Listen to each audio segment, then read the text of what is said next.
What's up guys? Ngayon tayo magba-bike check at bike review ng Keysto Conquest 2020.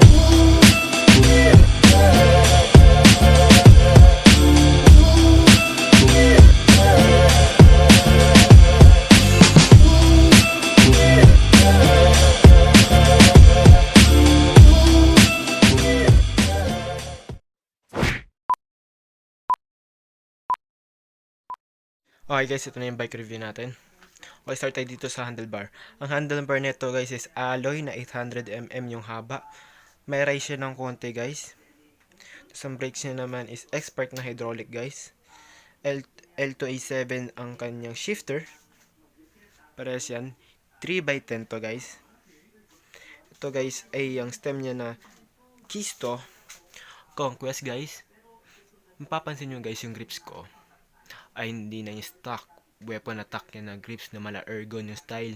Nagawa tayo ng bike review doon o product review dun sa ating weapon attack na grips at explain ko bakit pinalitan ko itong grips nito sa mamayang bike review. Pati itong stem ba't ko binaba dito tapos in-inverted ko na magiging paraging negative. May explain ko yon sa ating bike review. So balik tayo sa ating bike check. Guys, ang Keysto Conquest pala nito guys. Ito pala ang frame. Ang frame niya ay size 16. 16 ang size niyan. At ang kanyang alloy is 6061. So ito yung pinaka lowest grade ng alloy na available sa frame. Pero okay guys, magkulala matibay rin yun. Ito po guys, makapal po ang kanyang frame dito sa baba. Okay. Smooth weld pala to at tapered na rin. Guys, move naman tayo sa fork. Ang fork niya is coil na may manual lockout. Manual na lockout. Coil, black, yung stanchion is yung clear lang, walang pintura. Bakal yan, 100mm pala yung travel nito. Tapos, may gas-gas na siya. Explain ko yung mamaya. Tapos, ang rotors niya, guys, pala is 160mm na rotors niya. 32 spokes ang wheelset na Keysto na ali rin ang niya. Ang yung niya, rims niya na wheels. Okay, wheels, yung wheelset. Tapos yung kenda naman, guys, is ang kenda na yung tires nito, nasa na ba yung is 20 guys. So ito guys ay 27.5 by 2.10 ang lapad. So 2.10 pwede na pan-trail siguro, pwede na pan-trail, pero mas maganda kung mas makapal yung gulong mo. Let's say 2.25, mas maganda yung ganun na gulong pan-trail, pero pang road lang naman to, all-rounder lang naman yan. Nakita nyo guys yung knob patterns niyan. Okay guys, nakakita nyo. Ngayon move tayo sa crank. Ang crank niya pala is MPE. Tayo sa crank nyo guys. So sa crank guys, i-explain ko. Okay, ang gear ratio nito. Yung granny nito, ang granny yung pinakamalit, ito 22 teeth to. Itong sumunod nito, yung gitna 36. At itong pinakamalaki 44 yan. So hindi ka lugi sa patag, okay guys. Ito yung pinakagusto ko dito sa crank. Kaso di siya hollow tech, which is mabigat. Yung arm niya pala is yung crank arm niya pala alloy. Pedals niya alloy na stock lang, ganyan pa lang, hindi ko pa papalitan yan. Papalitan ko pa lang dito talaga yung grips na mamaya i-explain ko sa bike review ba't ko pinalitan. Guys, yung chain niya, unbranded pero bakal yan. Of course, lahat naman yung chain ng bakal, syempre, ng box. Okay, 30 speed na pala to, mini 3x10.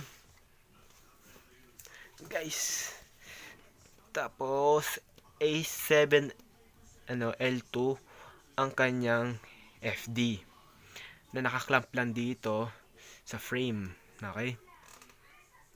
So mamaya explain ko yung wiring nito. Hindi ko nagustuhan wiring ng sa akin eh. Tapos A7 L2 naman ang RD na 10 speed.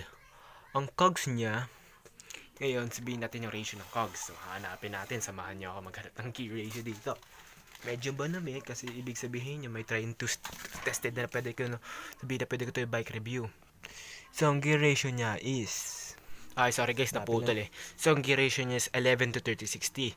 Tapos na quick release na pala to. So swak na quick release na eh. Pero hindi pa true axle, which is understandable sa price nito, 9.5. Yes guys, 9.5 lang to pero naka 3x10. Guys, tas smooth weld pa. So yan guys, babike review ko na bakit. Tapos guys, ito naman ang saddle. I-explain ko mamaya ba't ganyan ang tsura ng saddle. Sabihin ko sa bike review ko. Ito naman ang seat post niya guys is Keysto. Keysto rin yung tatak, stock lang, walang di branded, Keysto lang talaga. As in, ang taba na ito is 31.6 kung naalala ko. Okay guys, naka-quick release na pala to. Quick release yan. Quick release na pala to. At ngayon, wait lang, mas balik tayo sa baba. So guys, ayun yung bike check. Ngayon naman ng bike review. Bibili ka naman yung experience ko dito sa bike na to. Unang-una siguro yung grips. Yung grips nito guys, yung stock. Ang sakit sa kamay. Pag long ride, bumaba ka dito sa kamay ko. Ayun yung kaya pinalitan ko. Pinalitan ko na weapon attack. Yung mala ergon yung style ng grips. Pinalitan ko. Tapos isa pang complaint dito yung upuan. Masakit siya. Baka hindi lang bagay sa sapit ko. Pero masakit siya. Minsan si Junjun na yung ipin. Pero when konting tiis naman, quarantine, di makalabas pero bumili kasi wala rin pera. Pero overall, maganda naman yung bike. Medyo mabigat lang yung likod. Siguro sa cassette sa likod. Mabigat. Kasi hindi naman sa pag-ahon. Madali siyang ahon, magagrano lang ako. Tapos hand speed, tapos ako na sa pag-ahon. Kung naman lang, minsan, pag umaahon ako ng polo, pag Beverly Hills, masakit siya eh.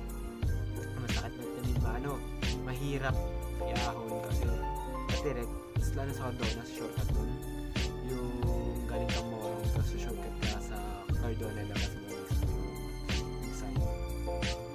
Siya, mahirap rin siya ahon dun, mostly nakagrani lang, tapos 1-1 ako. Pinakamalaki sa likod, pinakamalit ko sa harapan para maahon ko lang yun ng suwame. Pero sa iba naman, okay naman, tapered yung frame, maganda. Sa Ford, may gas-gas yun, sumimp lang ako nun dahil sa handlebar siya nung malaki. Pero papuputulan ko rin naman yung pagkakaroon ng time.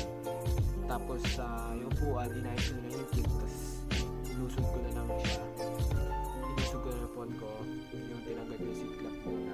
Yung clamp muna sa taas ng seat clamp dito. Tinanggal ko muna siya, inayos ko. Kinil ko yung upuan ko pa at least ilang negative. Dalawang ngipin rin niya pa ako. Tapos inusog ko rin. Kasi nasakit eh. Tapos yung sa harapan naman, kaya ako yung negative yung stem, tapos binaba kasi malaki yung Ford niya, taas ng pang recreation kasi yung design ng niya. Nung ganun niya. Kaya inayos ko lang. Pero ayun, mariremote ko rin naman kasi 9.5 lang to guys, nakuha ko sa Skylark. Original price niya 10.5. Tapos ginawa ko, nakuha ko ng 9.5 Skylark. Okay naman siya. Hindi ako ginawa lang ganun sa handlebar to sa stem para mas aero. Unang-una, tapos so ayun guys, sorry na nawala, naputol. Yung bombero kasi nabubuga sa labas, nagdi-disinfect, quarantine ngayon. Time of date pa lang ngayon is March 24, 2018. Yeah guys, so isa pa naman yung hindi ko na gusto dito sa L2 ko, yung FD. Kasi siguro yung FD ko, pansin ko, siguro kasi malaki rin kasi ata plato ko. Kasi from 34, mag-move siya ng 44. So 10 tit yung tatalanan niya. Nahirapan siyang umakyat. Umaakit siya, nahirapan siya. Tapos 2 beses pa lang ako natatanggalan ng kadena dito.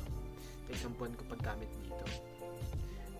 Long ride ko na, naabutan ko na pinakamalayo na ito, mabitak. Nag-loop kami. Yung una kong video dito sa channel, makikita nyo yun. Yung chill ride lang na naging long ride na budol ride talaga.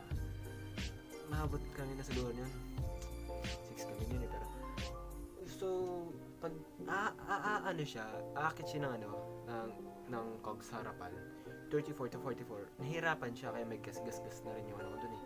Nahirapan siya umakyat. As in, nahirapan siya umakyat. Minsan, okay, minsan hindi. Siguro wala lang sa tono. Pero, mostly nangyayari yung pag nag-antipolo. Kapag kung mag-antipolo, hindi na mawala. Hindi naman ako nag-shift kasi naka 2.5 lang naman ako dun. 2.5, 2.7 lang yung gearing ko. Dun, hindi naman na Tapos, ayun lang siguro complain ko dito sa L2 na gamit ko. Yung FD, yung front delayer, medyo nahirapan siya umakyat sa mas malaking ngipin. Siguro mga plan ko dito upgrade yung upuan, saddle, Fourth, siguro Crockmart Dior kung pwede, kung kaya ng budget. Siyempre, ipon-ipon lang tayo. Estudyante pa lang ako. Tamang ipon lang sa baon. So yeah guys, ayun yung bike review. Sana gusto, bike check at bike review ng bike ko. Sana magustuhan nyo. At sa susunod ulit. So, Arat!